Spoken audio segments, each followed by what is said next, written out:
Well, in the last few moments, there have just been a few updates from the Polish President, Duda. He says it's highly probable the rocket was used by Ukrainian air defence. He says nothing proves there was an intentional attack on Poland. Going on to say we have no proof now it was launched by Russia. So certainly a diplomatic rowing back of language from the Polish president. The investigation that's going on, he says, is being conducted by Poland and by NATO.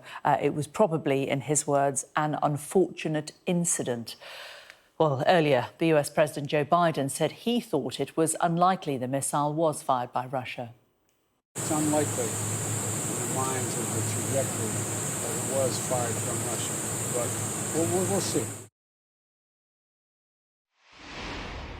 Response from our Europe correspondent, Adam Parsons. But first to Cordelia Lynch at the G20 summit in Bali. And I suppose a certain amount of panic there initially, Cordelia, at the summit, a lot of rescheduling, a lot of emergency talks. But it now appears that this looks like it could have been some kind of, as in the Polish Prime Minister's words, an unfortunate accident.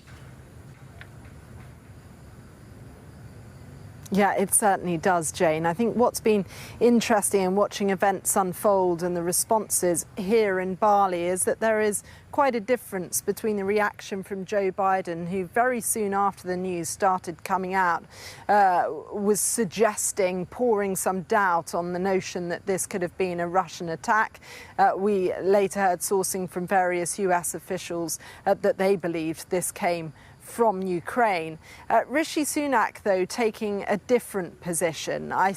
He said that he would await the investigation, but irrespective of where this came from or the intention, they needed to recognise the threat posed by Russia. And I think that is because they see this as an opportunity for momentum, for consensus, to raise the kind of collective voice here against Moscow and to send a direct message to Vladimir Putin.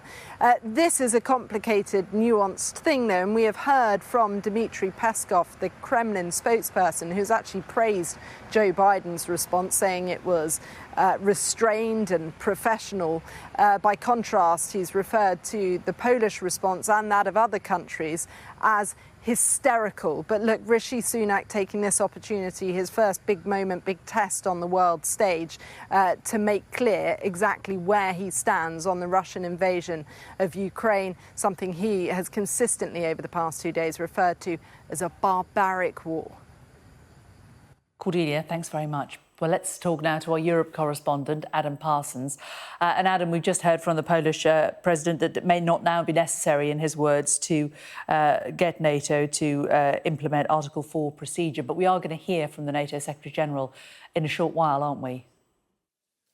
Yeah, Jens Stoltenberg will be talking here at NATO headquarters. And I think that this is a delicate time for the organisation. We go back to last night.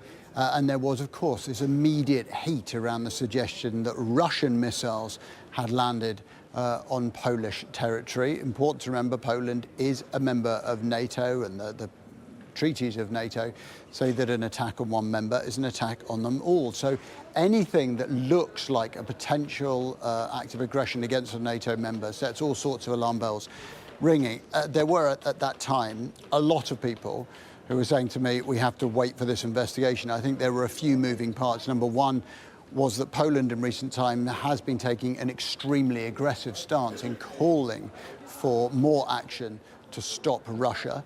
And the second thing is, I think, a nervousness about jumping into this breach. Article 5 isn't triggered like that. It has to it requires the approval of NATO members.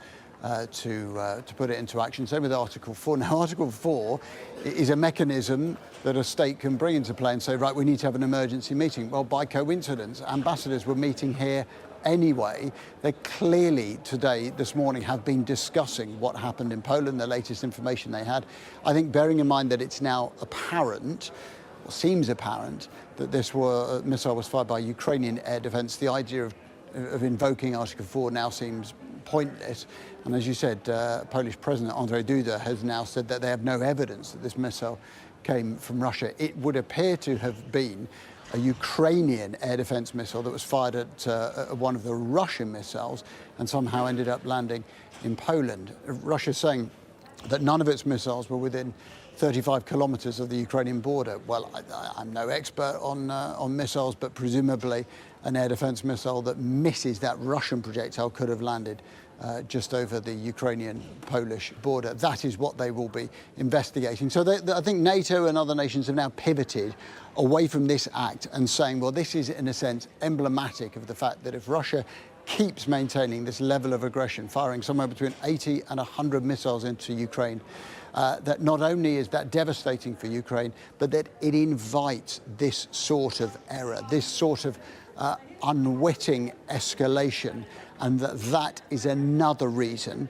for A, the world to call on Russia to back down, and B, for NATO to consider putting more of its assets, potentially air defense systems, into Poland, and indeed increasing its support for Ukraine. So I think, in a sense, we've gone from a discussion about this particular incident to a separate discussion about where NATO stands with Ukraine and how it responds to this apparent increase in Russian aggression.